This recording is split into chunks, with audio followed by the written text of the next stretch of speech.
बातम्यांकडे आपण वळतोय। मंत्रिमंडळ फॉर्म्युलाची चर्चा नाही, तिन्ही नेते एकत्र येऊन चर्चा करणार। एक मुख्यमंत्री आणि दोन उपमुख्यमंत्री अशी माहिती सूत्रांकडून सध्या प्राप्त होतेय। मुख्यमंत्री पदाचा निर्णय आज होणार आहे असं देखील सूत्रांनी म्हटलेलं आहे। तर एक मुख्यमंत्री दोन उपमुख्यमंत्री असं जे काही समीकरण आहे हेच असणार आहे अशी माहिती सूत्रांकडून सध्या प्राप्त होतेय। मंत्रिमंडळ फॉर्म्युलाची चर्चा नाही, तीनही नेते एकत्र येऊन चर्चा करणार आहेत।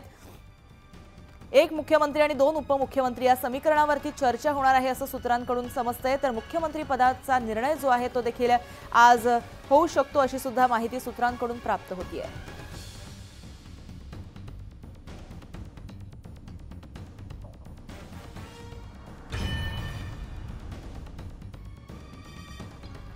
तर मंत्रिमंडळ फॉर्म्युलाची चर्चा नाही, तिन्ही नेते एकत्र येऊन चर्चा करणार असल्याचं कळतंय।